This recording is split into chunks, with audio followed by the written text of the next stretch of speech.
Assalamualaikum warahmatullahi wabarakatuh. Bismillahirrahmanirrahim. Alhamdulillah, jumpa lagi dengan kami Rusdi 212, channel Bang Semangat Lama. Pada kesempatan kali ini, video yang ingin kami bagikan mengenai cara membuat SKP Guru Kemenak tahun 2026 di kinerja BKIN. Oke, Bapak Ibu, langsung saja kami coba praktikkan caranya. Adapun catatannya, yang pertama, untuk Guru Kemenak sampai saat ini belum menggunakan sinkronisasi dari ruang GTK, masih input manual di kinerja BKIN.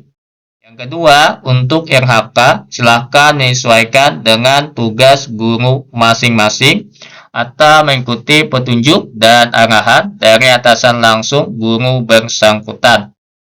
Yang ketiga, RHK tahun 2025 bisa jadikan patokan atau dasar kembali untuk pengisian RHK tahun 2026, tinggal menyesuaikan jika ada tambahan atau pengubahan yang terbaru.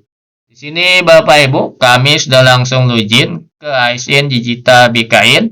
Kita lanjutkan untuk memilih logo atau lambang BKIN. Kita pilih layanan individu ASN. Kita pilih kinerja. Oke, jika sudah berhasil login ke kinerja BKIN, sebelum kita lanjutkan ke menu SKP, pastikan nantinya Bapak Ibu di bagian profil, terutama untuk data pribadi dan data atasan langsung Bapak Ibu sudah sesuai. Di sini tidak kami jelaskan lagi terkait dengan profil. Kita lanjut ke menu SKP.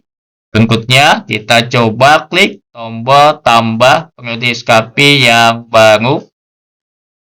Kita lanjut Bapak Ibu untuk mengisi periode awal dan periode akhir.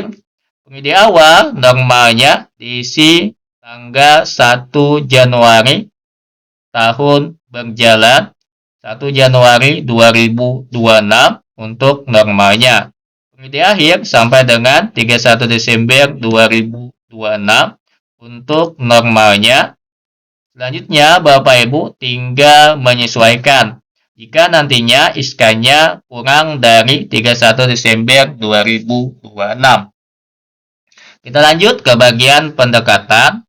Di sini kami menggunakan pendekatan kuantitatif. Jika nantinya ada petunjuk khusus terkait dengan pendekatan, silakan ikuti petunjuk yang ada. Kita klik OK. Berikutnya Bapak Ibu, status awal SKP genap.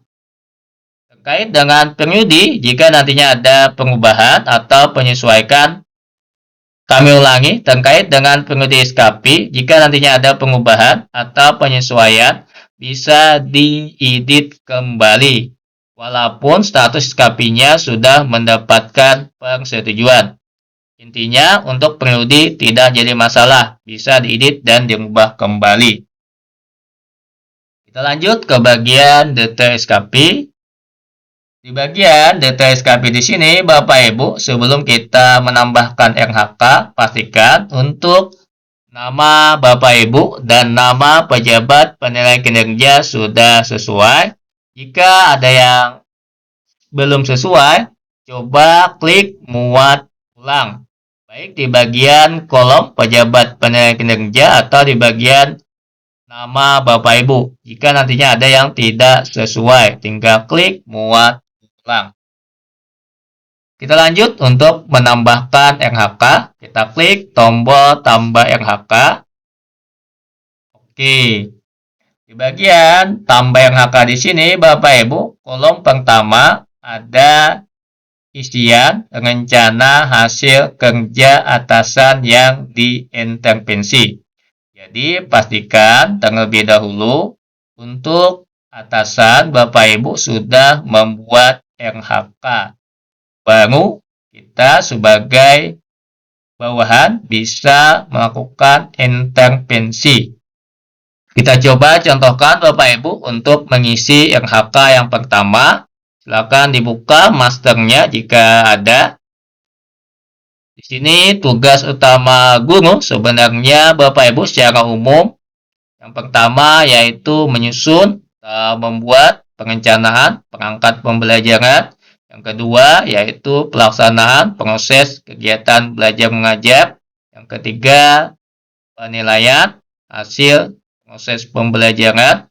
Yang keempat evaluasi pengayaan. Dan yang kelima tugas tambahan yang lainnya. Secara umum ada 5. Namun nantinya untuk lebih detail, silakan didetailkan sesuai dengan tugas pokok masing-masing. Kita coba kembali untuk RHK yang pertama, di sini menyusun perangkat pembelajaran.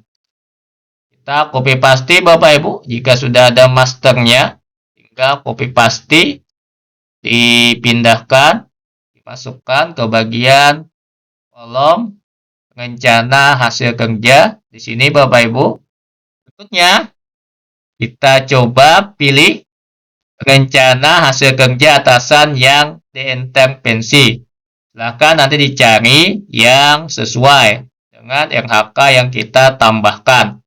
Jika nantinya tidak ada yang sesuai, paling tidak yang mendekati, mirip, atau yang berkaitan dengan RHK yang kita tambahkan.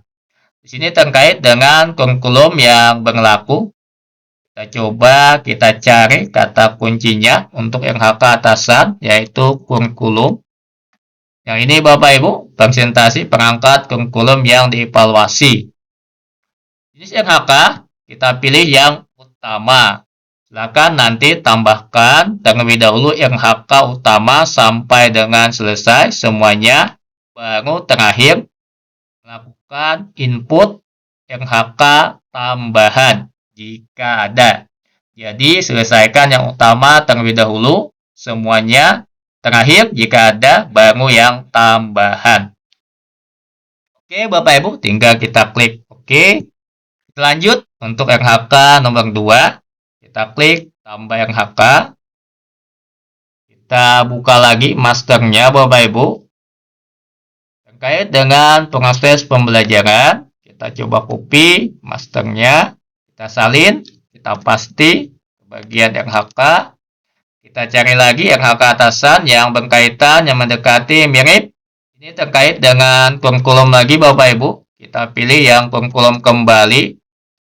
Oke, RHK yang utama terlebih dahulu.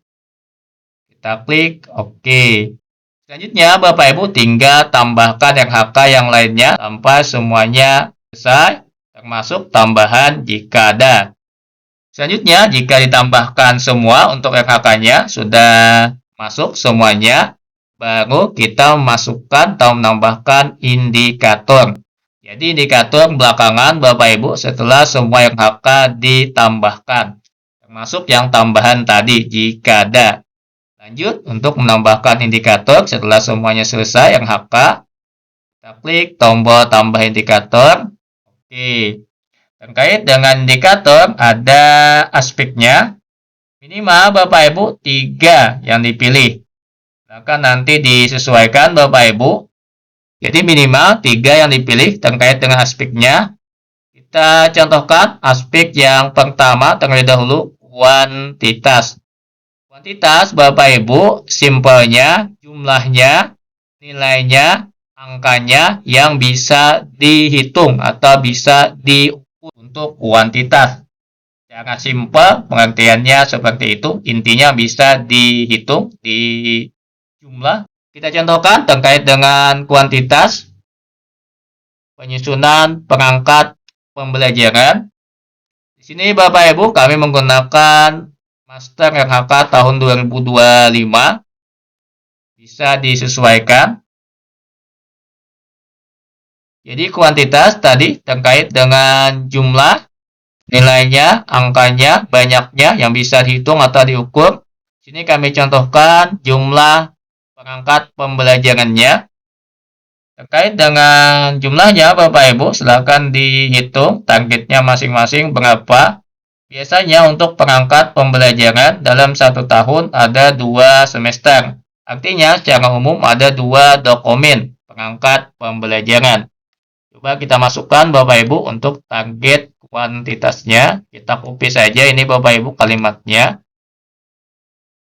Kita masuk ke bagian indikator. Kita ganti di sini menjadi jumlah. Kita hapus tersusunnya. Jumlah perangkat pembelajaran dan seterusnya. Target misal 1 tahun ada 2 semester. Secara umum ada 2 dokumen perangkat pembelajaran. Target relatif menyesuaikan dengan target Bapak Ibu masing-masing. Kita lanjut, berikutnya kita tambahkan indikator lagi untuk aspek kualitas. Aspek kualitas Bapak Ibu simpelnya pengertiannya seperti tingkat baik atau buruknya, derajatnya, kualitasnya, intinya bagaimana yang dihasilkan. Coba kita contohkan Bapak Ibu terkait dengan kualitasnya. Kita lihat masternya. Di sini tingkat kesesuaian perangkat pembelajaran. Kita kopikan Bapak Ibu. Kita masukkan ke bagian indikator tingkat kesesuaian. Kita salin yang terbaru. Tingkat kesesuaian perangkat pembelajaran dengan kurikulum yang berlaku. Targetnya silakan disesuaikan Bapak Ibu, biasanya bersifat persentasi, bisa nantinya 100% atau kurang dari 100%, 85%. Kami contohkan Bapak Ibu, targetnya 100%. Intinya terkait dengan target bisa menyesuaikan, sifatnya relatif. Kita klik OK. Kita masuk ke bagian indikator ketiga, yaitu waktu. Waktu Bapak Ibu tentunya terkait dengan waktunya, jadwalnya. Mudah saja Bapak Ibu untuk mengukur waktu. Kita coba masukkan Bapak Ibu untuk waktu terkait dengan tingkat ketepatan waktu atau jadwal pelaksanaannya atau waktu pelaksanaannya. Tingkat ketepatan waktu penyusunan perangkat pembelajaran. Kita copy lagi kalimat yang tadi Bapak Ibu. Untuk waktu, simpelnya terkait dengan waktunya Bapak Ibu. Targetnya silakan disesuaikan. Kami contohkan bisa 2 semester. Bisa nantinya bersifat ukuran waktu seperti bulan, tahun, triwulan, dan sebagainya. Kita klik OK. Selanjutnya Bapak Ibu tinggal ditambahkan indikator-indikator yang lain untuk RHK selanjutnya. Caranya sama seperti tadi. Jika nantinya sudah selesai ditambahkan semua indikatornya, kita lanjut ke bagian bawah untuk mengisi lampiran. Terkait dengan lampiran, Bapak Ibu tinggal copy paste dari tahun 2025 jika tidak ada perubahan. Bisa di copy paste master tahun 2025. Di bagian bawah ada lampirannya. Yang ini Bapak Ibu tinggal copy seperti ini. Letakkan ke bagian kolom yang sesuai, misal dukungan sumber daya. Untuk angkanya dihapus Bapak Ibu atau nomornya sudah otomatis by system. Tinggal klik OK. Selanjutnya, skema pertanggungjawaban sama, tinggal copy paste seperti itu, konsekuensi juga sama. Terakhir Bapak Ibu, jika sudah selesai mengisi RHK, indikator, dan lampirannya, cek kembali terlebih dahulu sebelum melakukan pengajuan. Selanjutnya, jika yakin tidak ada yang perlu diubah atau diedit lagi, tinggal klik ajukan SKP. Setelah diajukan SKP, statusnya nanti berubah menjadi pengajuan. Dan selanjutnya, jika sudah disetujui oleh atasan pejabat penilaian kinerja Bapak Ibu, maka statusnya berubah menjadi persetujuan. Namun jika ada koreksi atau pengubahan, silakan nanti diperbaiki kembali sesuai dengan catatan dan arahan dari atasan pejabat penilai kinerja Bapak Ibu. Jika statusnya sudah pengajuan atau persetujuan, tidak bisa lagi diedit. Untuk bisa melakukan pengubahan atau edit, statusnya harus berupa draft. Selanjutnya, jika sudah persetujuan tadi, Bapak Ibu bisa mengisi rencana aksi, realisasi, dan bukti dukung sesuai dengan periode penilaian. Ini kami cukupkan sampai di sini saja Bapak Ibu. Kami mohon maaf jika dalam penjelasan kami yang kurang berkenan ataupun ada yang salah dalam kami menyampaikan. Karena inti dari segala inti kita sudah jawaban. Wabillahi taufik wa hidayah. Assalamualaikum warahmatullahi wabarakatuh.